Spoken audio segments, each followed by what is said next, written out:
When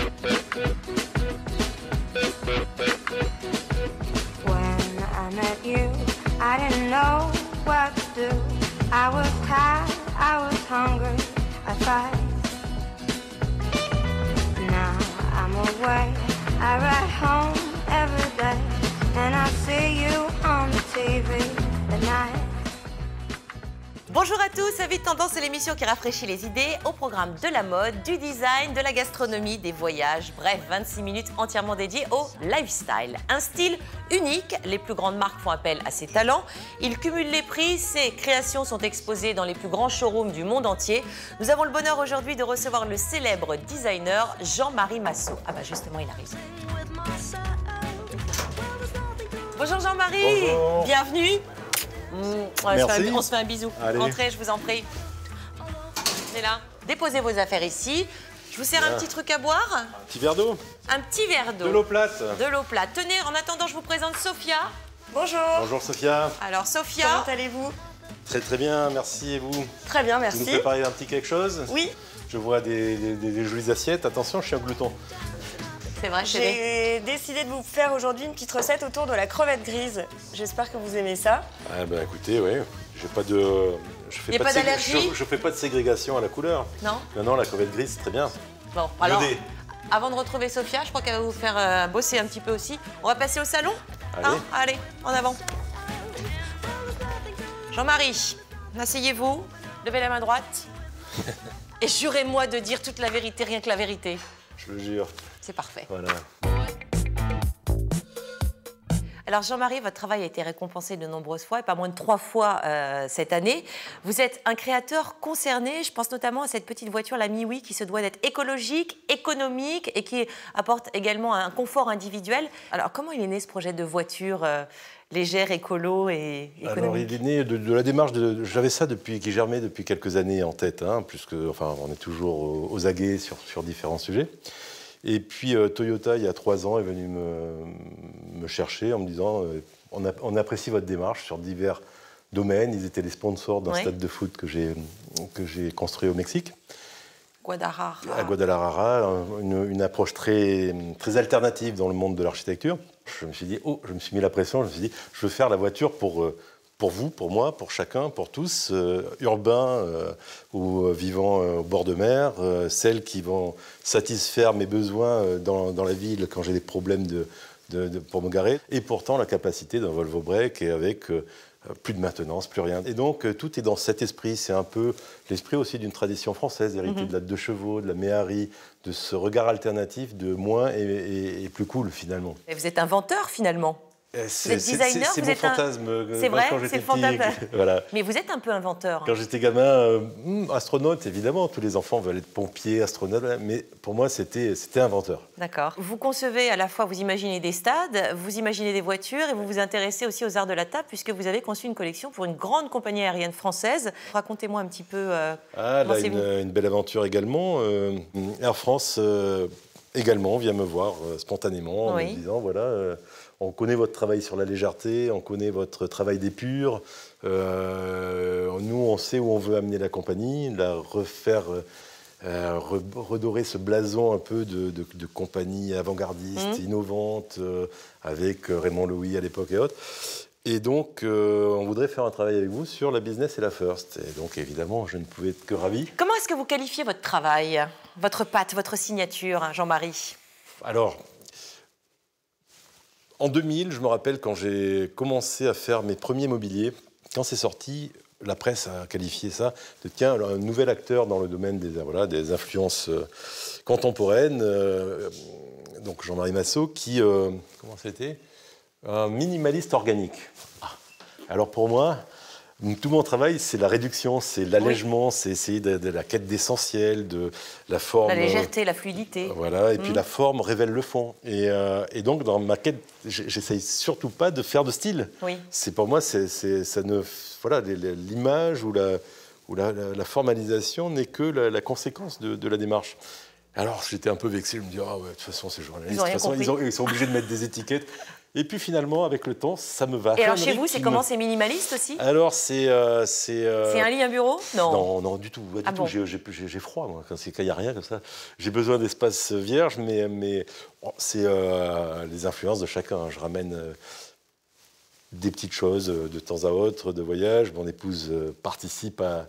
Voilà, chacun marque son territoire. Oui. Et donc, c'est un peu hétéroclite avec différentes Bon, il y a un choses. peu un petit esprit brocante, ça peut vous parler, par exemple, la Oui, brocante? il peut y avoir... Il y a beaucoup de choses qui ont été chinées sur des marchés dans le sud de la France. Oui. Parce que nous, on a une spécialiste ici, elle s'appelle Alexia Rodier. Alors, elle se met dans la peau de certaines catégories de population. Ouais. Aujourd'hui, elle s'est mise dans la peau d'un chineur et elle nous propose, regardez, de redécorer votre intérieur façon brocante. C'est parti.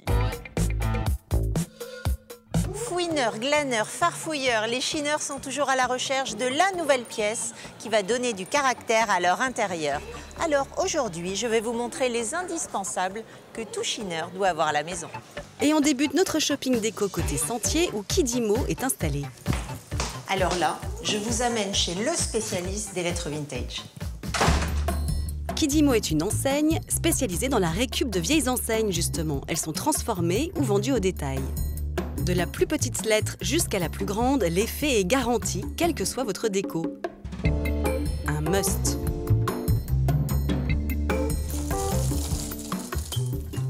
J'aime bien, on a l'impression de plonger la main dans un bac à bonbons. Oh, c'est génial, qu'est-ce que c'est ça? Ah, c'est des petites lettres pour composer un mot. C'est un diamino. Pour écrire smile. Le A de Alexia. Difficile de faire son choix. Ici, c'est un peu la caverne d'Ali Blabla. Mais je pense quand même que je vais choisir le mot chéri. Et pour la petite histoire, Nicolas, le maître des lieux, m'a expliqué que le mot chéri venait d'une enseigne boucherie. Il a coupé le début, ça fait chéri. C'est pas mignon. Enfin bref, je prends. Vers Bastille, rue Keller exactement, se cache une petite boutique invisible de la rue. Pourtant, c'est ici que sont créés les petits meubles de Marie. Bon, ici, c'est un peu comme dans une grotte. Je pense qu'il va falloir fouiner, mais on va voir si on trouve quelque chose. Depuis quelques années, Marie chine, retape, restaure des meubles trouvés en vide-grenier et les personnalise. J'ai trouvé! Alors, j'ai trouvé un petit meuble qui peut aussi bien servir de bureau dans une chambre d'enfant que de secrétaire dans une entrée. Il est encore un petit peu dans son jus, mais pas trop, en bon état. Je vais l'amener là-bas, on va mieux le voir sous la verrière. Et voilà. L'intérêt dans les meubles qu'on chine, c'est qu'ils vont donner une personnalité à votre intérieur. C'est beaucoup plus intéressant d'avoir un meuble qui a vécu plutôt que d'avoir que des meubles tout neufs. Pour lui garder son petit côté rétro, j'imagine bien cette couleur-là. Nous sommes dans le quartier de la Chapelle et je vous amène dans une boutique qui a ouvert il y a quelques mois. Nous allons trouver plein de choses intéressantes, je pense. Golden Age est en effet un très bel espace consacré au mobilier et au design. Orienté années 60-70, les objets en vente ici sentent bon la France de Salut les copains et les intérieurs boisés et chaleureux.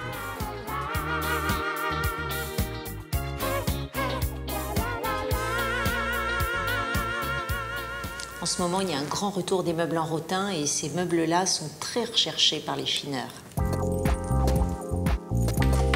J'aime beaucoup cette petite table de cafette vintage. Je verrais très bien ça dans une cuisine pour prendre le petit déjeuner en famille, par exemple. Et j'aime beaucoup le orange. Je trouve ces miroirs très intéressants. J'aime leur côté pop. Pourtant, ils ont une couleur très sobre.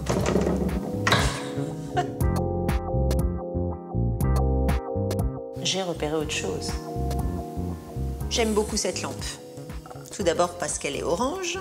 Et dans les années 70, toutes lampes-là qui étaient conçues en série étaient bien évidemment faites pour aller sur des bureaux, mais aujourd'hui on peut les mettre dans n'importe quelle pièce de la maison, c'est très sympa. Si vous êtes un chineur, cette lampe c'est un incontournable.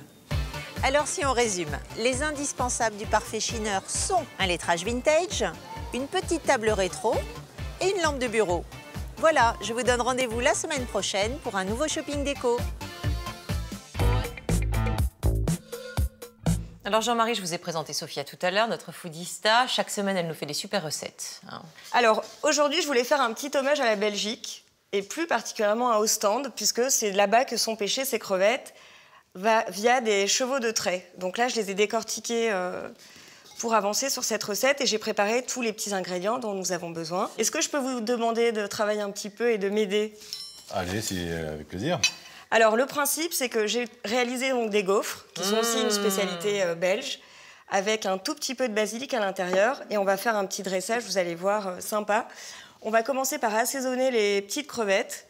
Donc, pour ça, un peu de vinaigre. Je vous laisse mettre 2-3 petites cuillères, s'il vous plaît. Vous aimez bien faire la cuisine, hein? J'aime bien, hein, tout comme tout bon vivant. Je ne sais pas cacher mon jeu. Alors, je la fais et je goûte, ça, c'est le problème. Bah, c'est bien, ça, c'est bon. Alors, voilà. On peut ajouter, là, j'ai coupé, émincé du poivron rouge, qui va donner un petit peu de goût. C'est une recette du Nord ou du Sud? C'est une recette de Sophia. Voilà. Ah voilà, bravo. Ça réveille la crevette, là aussi. C'est ça. Allez. Vous cuisinez Parfait. ce genre de choses ou pas du tout? C'est quoi votre spécialité? Oh, je suis assez hétéroclite, c'est selon mes coups de cœur et puis ce qu'il y a dans le frigo ou ce que je veux. c'est génial. Mais Je vais j'aime débarrasser. beaucoup la cuisine italienne, enfin la cuisine du Sud, la cuisine méditerranéenne et puis Eh bien, en parlant de Sud. cuisine Huile d'olive. japonaise. Parce que c'est simple. Par contre, il faut trouver les bons ingrédients. C'est ça, un petit peu de jus de citron. Alors, Un peu bon, d'huile c'est d'olive. encore moi Ah bah oui, Je c'est suis apparemment timide, vous n'est-ce pas, là vous allez bosser aujourd'hui. Allez-y, hein. allez-y. Allez, on y va direct. Ouais. C'est quoi votre Avec plat la grosse poigne. Votre plat que vous loupez jamais? Mon plat, Si vous c'est devez des recevoir. pâtes aux fruits de mer. C'est bon. Ah ouais, mais Des je mets- vongolais un je- peu ou Il pas y a du des tout? vongolais, il y a de la lotte, il y a de selon ce que je trouve sur le marché. Il y a un peu de menthe, il y a un peu de C'est super bon ça. petites, Un tout petit petites peu d'huile poêtes, d'olive. Certains sont Qu'est-ce qu'on met d'autre? Et hop, là, je rajoute un peu de persil que j'ai ciselé fraîchement. J'ai préparé une petite crème de chou-fleur qui est de variété violette, c'est tout à fait naturel, que j'ai mélangé avec un petit peu de coco de Paimpol, de la crème, de la noix de muscade, que j'ai mixé comme ça de manière assez veloutée et brillante. Donc, il suffit de la placer comme ceci, dans votre assiette. Je trouve que c'est sympa la couleur comme Et ça. ça se trouve facilement ce chou-fleur là, Oui, Sophia? on en trouve partout et toute l'année. C'est vraiment un produit très abordable. Ça c'est les petites Ensuite, gaufres. ça, c'est les petites gaufres. Ça, c'est pareil, je mettrai une petite forme dans l'assiette. Moi, j'aime bien quand il y a un peu de volume. Et il nous reste plus qu'à mettre. Qu'est-ce qu'on met dedans? Un Notre petit petite peu. préparation. Voilà. Voilà. Dernière petite touche. Ah. Et je vous fais goûter. Avec mon petit zesteur, je rajoute un peu de zeste de citron, Quel chic. comme ceci. Et là, je vous souhaite un bon appétit. Allez. Alors allez-y, comme ça on va avoir le verdict en direct live. C'est bon, hein? Bon, impeccable. alors moi je vais... Avec un petit verre de vin blanc, et là, on est en vacances. Merci Sophia, bravo. Alors pendant que Merci vous à dégustez vous. tranquillement Ok. votre plat, moi je vous emmène à Lyon puisque nous avons une rubrique ici où nous visitons une ville à travers l'un des acteurs, si vous voulez, de cette ville. Et aujourd'hui, c'est le chef Christian Têtedoie qui nous donne toutes ces bonnes adresses à Lyon. Allez-y, mon Suivons-le. on y va. Quels sont les deux fleuves qui traversent Lyon? Bon allez, on arrête l'interro, ce sont le Rhône et la Saône. La capitale de la région Rhône-Alpes et surtout celle de la gastronomie, Christian Têtedoie, le chef étoilé d'un restaurant prestigieux, nous livre ses bonnes adresses. Bonjour, Christian Têtedoie, je suis heureux de vous accueillir ici à l'Anticaille, lieu emblématique de Lyon. Son établissement a une vue imprenable sur sa ville.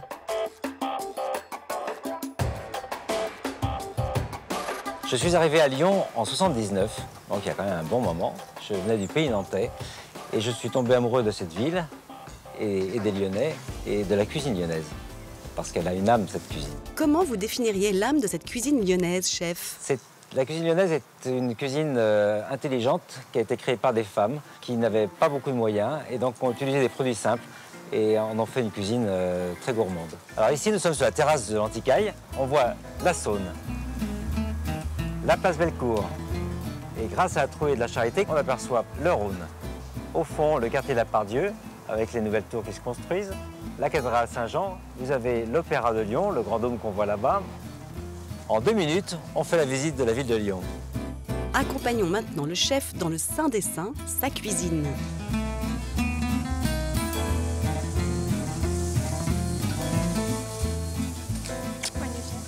Va.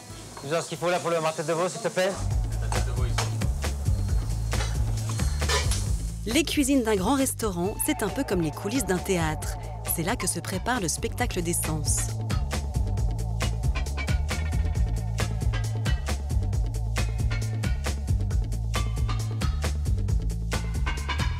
Et voilà, le homard et tête de veau, braisé au jus de carotte.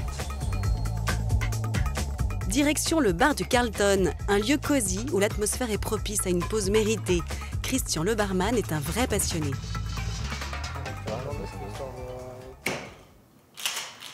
Ici, il y a une belle équipe de barman. C'est pour ça que j'aime bien venir, parce qu'on essaie toujours des trucs nouveaux. Et on a la même passion. Donc, ce qui est chouette, c'est qu'ils font les cocktails un peu comme nous, on fait les assiettes. Donc, ils cherchent toujours des trucs nouveaux, et des présentations nouvelles. C'est un travail de chaque instant, la création. Donc, il faut toujours avoir l'esprit en éveil. Voici une création spécialement inventée pour Christian Tête-Doigt.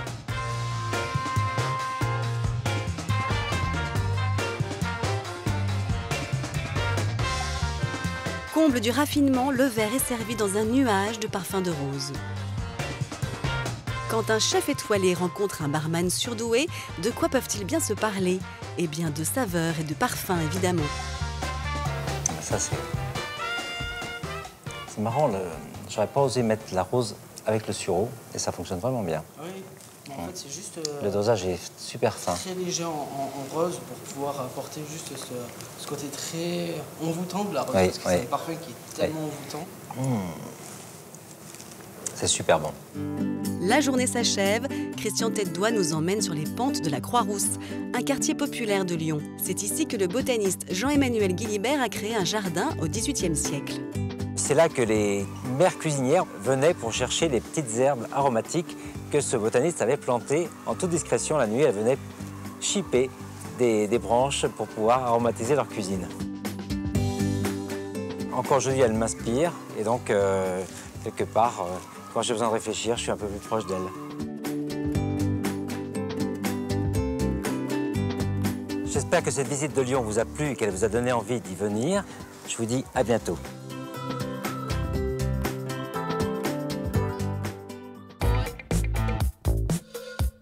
Vous avez une bonne adresse à nous donner, je sais pas, dans une ville que vous aimez, par exemple? Un restaurant? Ouais. Un restaurant. Alors, j'aime bien un restaurant qui est resté dans les années 30, le Coco Beach à Nice, oui, sur les falaises, et on mange le chapon grillé au feu de bois. Regardez, ça fait... Je connais, c'est génial. C'est vrai, Bonjour, Oscar, très heureux. vous connaissez Jean-Marie, Oscar? Votre travail, et j'adore, félicitations. Alors, Sandrine, oh, bah bisous, oui, quand même. mon petit béco. Alors, Oscar, il s'occupe de la tendance pour nous. Hein. Voilà. Il nous trouve des trucs Oh, je vais le complètement dingues. contacter régulièrement. Vous allez l'adorer. Comme je suis un ours et je vis dans ma grotte, j'ai besoin d'être connecté avec la réalité. Eh ben, on va vous connecter déjà aujourd'hui. Alors, viens, mets-toi entre nous. Allez. Aujourd'hui, en fait, j'ai décidé qu'on allait vivre une petite expérience sensorielle au travers du parfum. Génial, on adore. Alors, on commence. Alors, plus traditionnel. Est-ce que vous connaissez les parfums Je ne solides? connais pas les parfums solides. Alors, allez-y, regardez, testez. En fait, les premiers parfums qui sont connus étaient des parfums solides. C'était pas des parfums distillés. C'est comme il une y a- bougie, en c'est fait. assez Là. mignon. Non, en plus, exactement. Et ça remonte à l'Égypte beau. antique, en fait. Donc ça, donc il y a un vrai Ça, c'est retour super, en je trouve, force c'est des une très parfums bonne idée. solides. Donc toutes les marques s'y mettent. Hein. Et on n'est plus embêté dans les passages D'avion. de douane. Là, Ouais. Exactement. Ça sent c'est super très normal. bon. Ensuite, alors, ce sont en fait des parfums qui coûtent 10 € unité, donc ils sont vraiment destinés à tout le monde, qu'on trouve dans les grandes enseignes. Mais la particularité, c'est qu'on peut mélanger les parfums entre eux. Donc chaque parfum est conçu par un nez. C'est pas une note, c'est un vrai parfum avec la Donc note de plusieurs, tête, de cœur, d'accord. de fond. Et en fait, l'idée, c'est fait par des parfumeurs de grâce, c'est de pouvoir les mélanger selon son humeur. Donc, vous sentez de quelle humeur, vous? Allez, Enchanté, allez, enchanté. Enchanté. Voilà, tac. Alors, Orangé, jasmin. allez-y. Ça me va pas Orangé, mal comme jasmin. programme. Donc vous l'avez. Voilà, on va faire un petit feu de... Voilà, un petit- exactement. Exactement, vous avez deux manières, c'est très bien, C'est parce vrai, qu'en fait, c'est si comme vous ça avez deux manières de se parfumer, c'est alors soit directement mal, au c'est contact pas de mal, la hein, peau là, et déjà. un nuage qu'on va vaporiser. On est proche de la Méditerranée, là. Hein. Donc ça, c'est Donc on une petite mélange. particularité, on mélange, donc c'est les parfums à mélanger. Donc les parfums se mélangent entre eux, et les parfums se mélangent également à la nourriture. Donc c'est en fait un coffret que j'ai déniché spécialement pour vous, en fait, Oula. qui est un procédé qui s'appelle Aroma Air Evolution, qui est en fait qui a été breveté. Alors comment ça fonctionne? Ce sont en fait des fourchettes, vous voyez, petite fourchette classique. Vous avez des petites pastilles. Qui sont comme des ceci, pastilles de quoi, des hosties qui sont des pastilles en fait où vous allez y mettre une odeur. Donc un petit coffret d'odeur, je vais rentrer en détail. Donc on glisse simplement la pastille sous la fourchette. À partir de ça, vous avez plein d'odeurs. Donc vous voyez, vous avez par exemple des odeurs de café, de vanille, de chocolat. Donc c'est une vraie expérience que vous allez faire à dîner avec vos invités. Vous allez leur faire goûter des choses et vous allez voir comment en fait la perception du goût elle est guidée en fait, par l'odeur. Il faut mettre du chocolat, comme ça mes enfants ils vont manger des légumes. Voilà. Mais ça c'est génial pour exactement pour faire manger des légumes aux enfants. Mettez des bonnes plâtrées d'haricots verts avec une petite odeur barbe à papa. Merci beaucoup Oscar pour toutes ces précisions. Jean-Marie, chaque semaine on a notre chroniqueuse Christine Goguet qui part à la découverte des expos. Les expos à ne pas louper. Et alors cette semaine elle a choisi pour nous, ça va vous intéresser certainement, une exposition au Centre Pompidou à Paris. Ça s'appelle Une histoire, art, architecture et design des années 80 à nos jours. Ça vous intéresse aussi On adore les années 80. Regardez, Christine Goguet, c'est parti. On y court.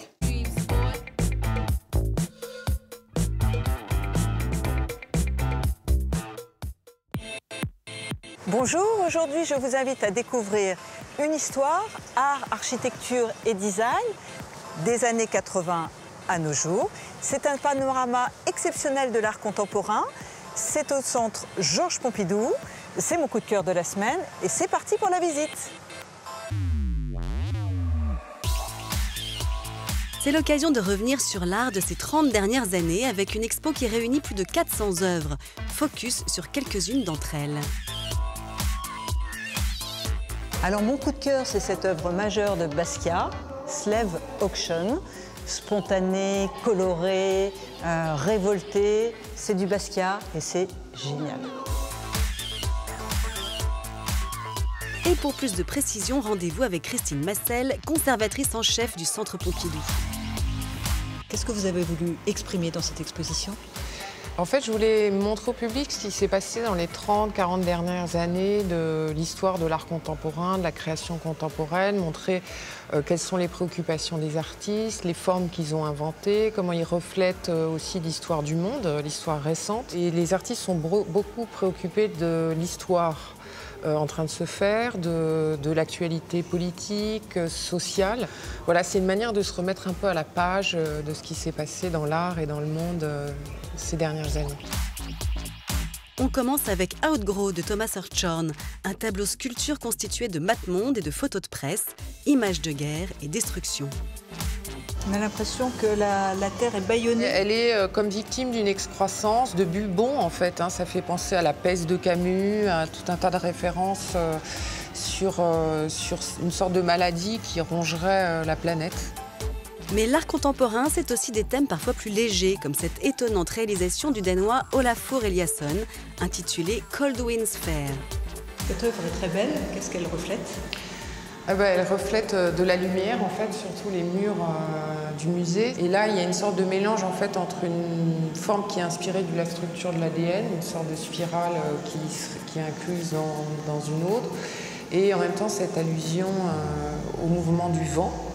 Et en fait, il a superposé des verres bleus froids de différentes couleurs dans cette structure en métal, avec cette lampe qui reflète, en fait, le verre sur les murs comme une sorte de kaléidoscope dans lequel en fait le spectateur s'immerge. Un spectateur au cœur de l'œuvre qui participe parfois à sa réalisation. Alors, on est dans une œuvre de Jean-Luc Villemout qui est un hommage à Hiroshima. Là, on voit une des photographies qu'il a reproduites avec le mur sur lequel les victimes de Hiroshima écrivaient pour essayer de retrouver leurs proches. Et en fait, les spectateurs sont invités à prendre les craies, à écrire. Comme dans cette salle d'école, on voit ici les tables des enfants et à intervenir sur la question de l'histoire, du souvenir, de la destruction. Christine Massel, merci pour ce voyage au cœur de l'art contemporain. C'est une histoire, art, architecture, design des années 80 à nos jours. C'est au musée Centre Pompidou jusqu'au 7 mars 2016. À vos agendas et à très bientôt pour notre prochain coup de cœur.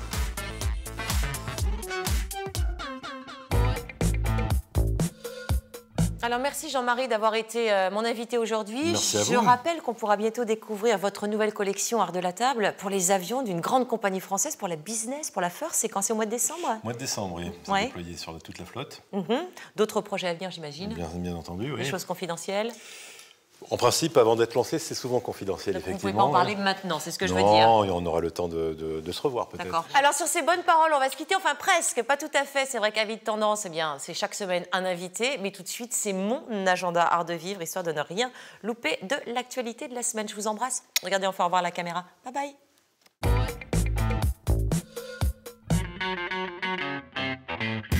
La gare Ornano, dans le 18e arrondissement de Paris, renaît de ses cendres puisqu'elle devient un lieu public, la recyclerie. On vous propose une épicerie locale, un atelier de réparation, une terrasse le long des quais, un restaurant et bien d'autres choses que je vous laisse découvrir au plus vite.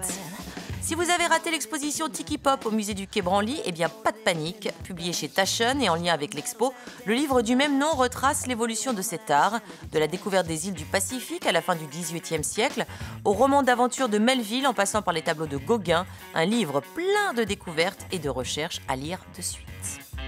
Pour sa 41e édition, la Foire internationale de l'art contemporain prend ses quartiers au Grand Palais du 23 au 26 octobre. Alors, en plus de permettre aux amateurs d'art de rester attentifs aux évolutions et aux enjeux de la création contemporaine, la FIAC lance cette année un nouvel événement officiel. L'objectif, mettre l'accent sur les nouveaux acteurs et décrypter la création contemporaine, tout un programme. Et on file en Bretagne pour l'exposition Dubuffet L'Insoumis, jusqu'au 2 novembre, au Fonds Hélène et Édouard Leclerc pour la culture. Le lieu porte son regard sur cet artiste majeur et singulier de l'art du XXe siècle qu'est Jean Dubuffet. En partenariat avec les arts décoratifs et la Fondation Dubuffet, le Fonds Hélène et Édouard Leclerc réunit 2 collections majeures pour nous offrir un regard inédit sur l'œuvre de l'artiste.